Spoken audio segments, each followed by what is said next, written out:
नमस्कार. जनप्रवास लाईव्हमध्ये आपलं स्वागत आहे. कोल्हापूरचा पट्ट्या स्वप्नील कुशाळे यानं ऑलिम्पिकमध्ये कांस्य पदक मिळवत त्याने एक अभिमानास्पद काम केलेलं आहे. आपण आत्ता आहोत राधानगरी तालुक्यातील कांबळवाडी या गावामध्ये. खरं तर त्याचं जे कष्टाचं चीज झालेलं आहे याच पार्श्वभूमीवर आपण त्यांच्या नातेवाईकांसोबत आहोत, त्यांच्या आईवडिलांसोबत आहोत. त्यांच्याशी आपण जाणून घेऊया की नेमका स्वप्नीलचा संघर्ष काय नेमकं होतं, त्यानं स्ट्रगल येणाऱ्या काळामध्ये नेमकं काय केलं होतं. आपल्यासोबत आता त्यांचे बाबा आहेत, आपण त्यांच्याशी संवाद साधूया. नमस्कार. नमस्कार. जनप्रवास लाईव्हमध्ये आपलं स्वागत आहे सर. हो, नमस्कार. काय नेमकं संघर्ष होता? आता हे ऑलिम्पिक मध्ये त्यानं कांस्य पदक मिळवलेलंच आहे. काय नेमका संघर्ष होता, याच्या मागे नेमकी कहाणी काय होती? स्वप्नीलनं ज्यावेळी नेमबाजीचा तो सराव चालू केला नाशिकमध्ये, तेव्हापासून तो पहिल्यापासूनच तो अगदी आघाडीवर होता. कारण ॲडमिशन त्यानं नेमबाजीमध्ये घेतलं आणि पहिल्या 6 महिन्यामध्येच त्याला राज्यस्तरीय लेवलचं सुवर्णपदक मिळालं. आणि नेहमीच त्याचा तो सरावाचा जो त्याची मेहनत जी होती सगळी ती त्यानं अगदी मनापासून काम केलं होतं. त्यामुळे तो प्रत्येक स्पर्धेमध्ये अगदी फर्स्ट, सेकंड, कधी थर्ड असायचा. आणि हे आम्हाला अगदी आनंद वाटायचा त्याचा. त्यामुळं आम्हाला त्याच्यावर पैसा किती खर्च होते आम्ही ते त्याच्याकडे कधी बघितलं नाही. आणि 2015 साली तो त्याचं वय कमी असताना सुद्धा ओपनला खेळला. केरळमध्ये आपल्या ज्या गेम्स झाल्या, राष्ट्रीय गेम्स झाल्या, त्या ठिकाणी त्यानं 2 नंबरचं पदक जिंकलं. त्यानंतर 2015 साली त्यानंतर 4 महिन्यातच त्यानं एशियन चॅम्पियनशिपमध्ये त्यानं 2 सुवर्णपदकं घेतली कुवेतमध्ये.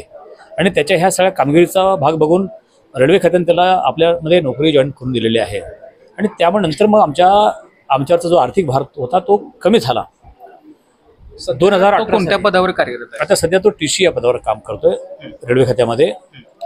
2016 साली ज्यावेळी तो म्हणजे 15 साली जॉईन झाला आणि 16 साली जागतिक रेल्वेची मॅच झाली, पॅरिसमध्ये मॅच झाली ती.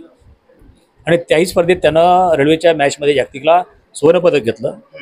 2018 साली ज्यावेळी ऑस्ट्रेलियामध्ये राष्ट्रकुल चॅम्पियनशिप स्पर्धा झाली त्यामध्ये पण त्यानं त्यावेळी कांस्यपदक घेतलं होतं.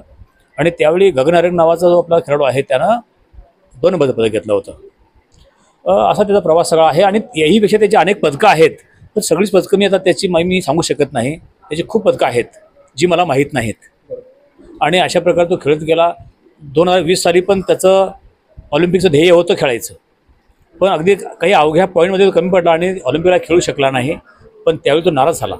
मला पुढच्या आगामी ऑलिम्पिकला खेळायचंच आहे हे त्यानं आपल्या मनाशी खुणगाठ बांधली. आणि त्यानं तो या 24 सालाच्या या ऑलिम्पिकला तो उतरला आणि त्यानं पदकही हासिल केलं, ब्रांझ पदक जिंकलं. याचा आम्हाला सर्व आमच्या घरच्या लोकांना, गावाला, जिल्ह्याला आणि माझ्या देशाला अभिमान वाटतो.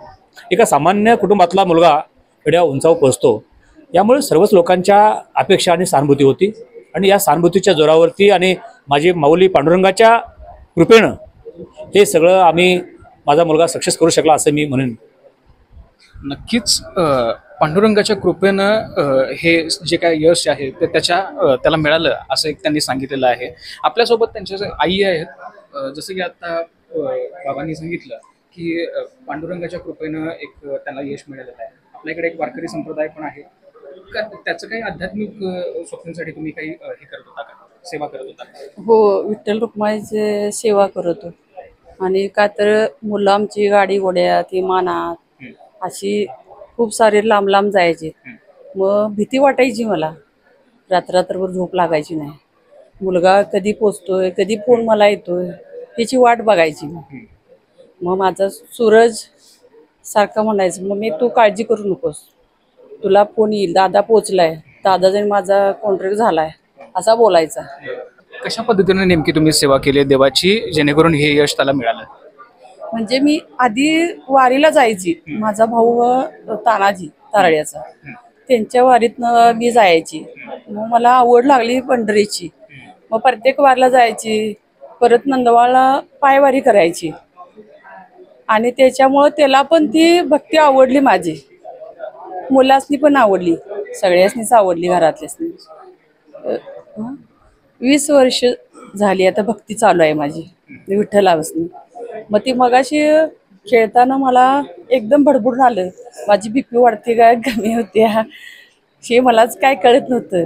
मग विठ्ठलाचा धावा केला, मग जप केला आणि मग माझ्या मुलाला गोल्ड मिळावं म्हणून असंच ब्रँच पदक मिळावं म्हणून मी एवढंच त्याचा नाही खरं तर तुम्ही अशा बऱ्याच सेवा केलेल्या आहेत, त्यांच्या एक रूपानं त्यांनी हे केलेलं आहे. काय वाटतंय म्हणजे स्वप्नीलला त्याच्याबद्दल काही प्रत्येक वेळी जसं सणवार होता, असे बरेच आपल्या महाराष्ट्र संस्कृतीमध्ये सणवार असे येतात, सणवाराच्या दिवशी पण तो तिथे यायचा का कोल्हापुरात असं?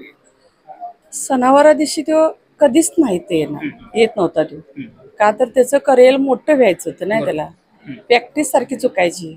तो म्हणायचा आईला तू 2 दिवस मी इथं आलो की माझं प्रॅक्टिस चुकणार, मग पुढं मी कसं चालणार वाट, मला जिंकायचं आहे नाही, प्रॅक्टिस जास्त करायची आहे.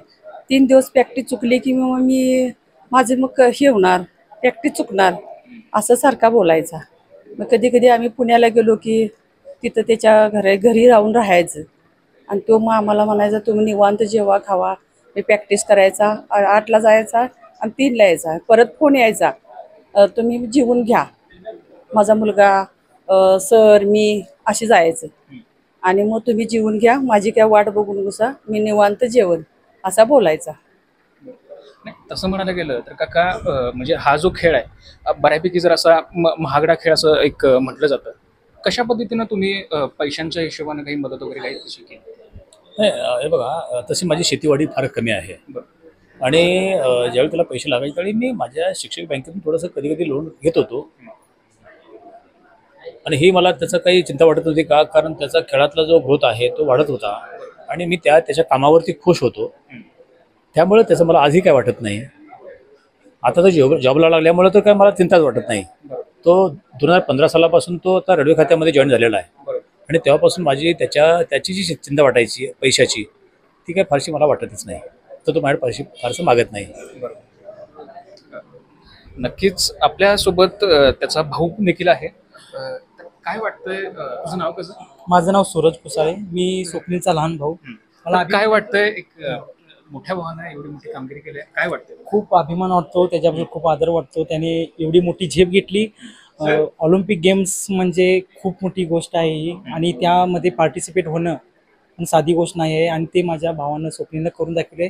मी गर्वानं सांगू शकतो की तो आज देशामध्ये आणि देशवासी त्याला खूप त्याचा आदर करतायत आणि त्याची जी मेहनत आहे, त्याचे जे कष्ट आहे, त्याचा आज फळ आज भेटतंय त्याला आणि सोबत देशवासियांचे त्याचा आशीर्वाद होते म्हणून आज ते सगळं घडलं. तर याच्या अगोदर पण असे बरेच त्याने खेळ खेळलेले आहेत, त्यामध्ये सुवर्ण पदक, ब्रॉन्झ मेडल असे बरेच मिळालेले आहेत. त्यामध्ये तुझं काही मदतीचा काही भाग वगैरे काय असायचं? मदतीचा भाग म्हणजे त्याचे जे इव्हेंट असायचे म्हणजे गेम असायचे बाहेर, त्यावेळी एक दडपण असायचं, प्रेशर यायचं त्याच्यावरती. मग काय व्हायचं की घरचं काही प्रॉब्लेम असेल तर ते काही त्याला समजलं, म्हणजे आम्ही जास्त करून आम्ही घरचे काही प्रॉब्लेम असेल त्याला आम्ही सांगायचंच नाही, कारण कशाला त्याच्या गेमवरती त्याला म्हणजे हे होईल, त्यामुळे आम्ही त्याला काही सांगतच नव्हतो. मग दुसरी समजा चुकून त्याला समजायची ती का घरी कोण आजारी असलं तर बोलण्यावरनं समजायचं की हा बाबा आजारी आहे. मग गेम त्यावेळी तिकडे त्याला पण थोडंसं टेन्शन यायचं, जरी तो लांब असला तर त्याला घरच्यांची काळजी असतेच की आजारी कोण आहे काय नाही, सगळ्या गोष्टी त्याला समजायच्या आणि आमचं एकदम बॉन्डिंग फ्रीली आहे. आणि असं म्हणलं तर चालेल की म्हणजे आम्ही कोणतीही गोष्ट असू दे, म्हणजे मला जी गोष्ट करायची मी त्याला विचारून करतो. नक्कीच स्वप्नीलने केलेली ही कामगिरी अभिमानास्पद आहे. कॅमेरामन आकाशसह मी निरंजन, जनप्रवास लाईव्ह कोल्हापूर.